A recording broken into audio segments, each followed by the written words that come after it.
ছিলাম তো ভালো জায়গায় নবী মনে করে, কিন্তু এই লোকটা তো ভেজাল, ও মরতে চায়। আল্লাহ পাক বলেন আমার বান্দা যখন আকাঙ্ক্ষা করেছে, ঠিক আছে কাজ করো। মেরে ফেললেন, আবার জীবিত করে দিলেন। আমি তাফসীরের ভাষায় হাদিসটা পড়তে গিয়ে দেখেছি, এই যে হযরতে ইদ্রিস নবী কিন্তু শক করে মৃত্যুবরণ করেছিলেন। কি করে বলেন বলেন? শকের মরণ কেমন হয় দেখি, মৃত্যুর যন্ত্রণাটা। হযরতে ইদ্রিস নবী পরবর্তীতে দুনিয়ার মানুষকে জানিয়েছে, তোমরা জানো এই যে শক করে যে মরতে গেলাম, শকের এই মরণে কেমন কষ্ট হয়েছে।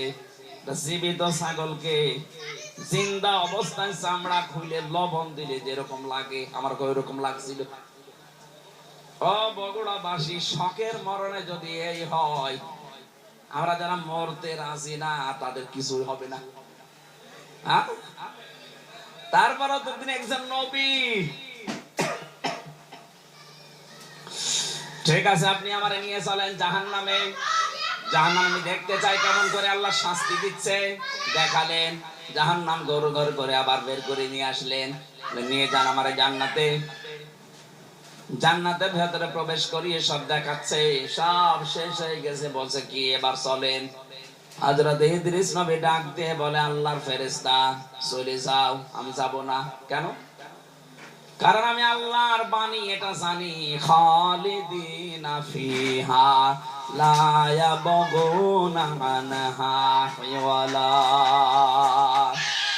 কোন মানুষ যদি জান্নাতে একবার যেতে পারে, আল্লাহ কোনদিন তাকে বের করে দেবে না, আর সে বের হতেও চাইবে না। আল্লাহ যখন বলেছে যে বের করে দেবে না, আমি তো চাই না বের হতে, তুমি ডিস্টার্ব করো কেন?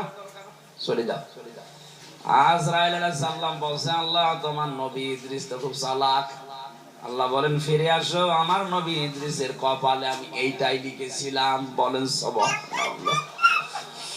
আমি শুধু আলহামদুলিল্লাহ সুবহানাল্লাহ বলার জন্য আপনাকে এখানে বসিয়ে রেখেছি তা না। এখানে শিক্ষা কি পেলাম? হযরত ইদ্রিস নবী কিন্তু যে কোনো কায়দায় জান্নাতে গেছে। কথা বলে না কেন? ওনাকে আল্লাহ বের করে দিয়েছে, আর উনি বের হতে চাচ্ছে। নবীজির কথা অনুযায়ী এটা যদি জান্নাতের বাগান হয়, বিশ্বাস আমাদের আছে না নেই? তাহলে এখান থেকে আমার আল্লাহ আপনাকে বের করে দিচ্ছে, আপনি বের হয়ে যাবেন। এখন যেটা চলে যাবে মনে হবে ও জান্নাত ভালো লাগছে না, এবার যান চলে যান। ওই যে চলে যাচ্ছে, আপনি জাহান্নামে যাবেন, জান্নাত ভালো লাগছে না, চলে যান। যারা এই ময়দানে এসে সত্যি জান্নাত মনে করে আমরা বসে আছি, যদিও জান্নাতের ভেতরে এরকম পচা লাইট থাকবে না, এরকম লাইট থাকবে কয়েকটা সামিয়ানা দিয়ে ঘিরে দেবে নাকি? হাদিস হচ্ছে যাকে সর্বনিম্ন জান্নাত দেওয়া হবে এই তামাম দুনিয়ার 10 দুনিয়ার সমান। আর যারা জমি জায়গা হয় না, খালি মানুষের আত্মসাৎ করে, তাদের কত জমি লাগবে, এরকম দুনিয়া 10টা বানিয়ে দেবে। জোরে বলেন আল্লাহু আকবার। এই জন্য আল্লাহ রসুলের প্রতি যাদের বিশ্বাস আছে, এই দুনিয়া তাদের কাছে তুচ্ছ মনে হয়।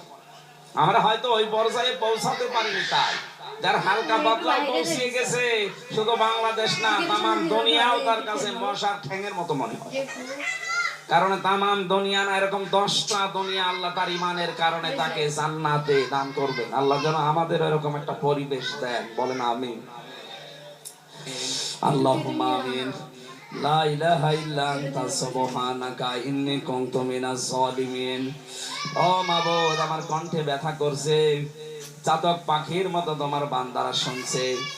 আমরা কোরআনে কারিমের আয়াত থেকে যতটুকু শিক্ষা পেয়েছি, বাস্তবে আমল করার তৌফিক দাও। শিরক মুক্ত বাংলাদেশ, জুলুম মুক্ত বাংলাদেশ গঠনের মাধ্যমে এটাও তুমি কাবার চত্বরের মতো নিরাপত্তা দিয়ে ঢেকে দাও। এ মাহফিলের আয়োজন করতে গিয়ে যারা শ্রম দিন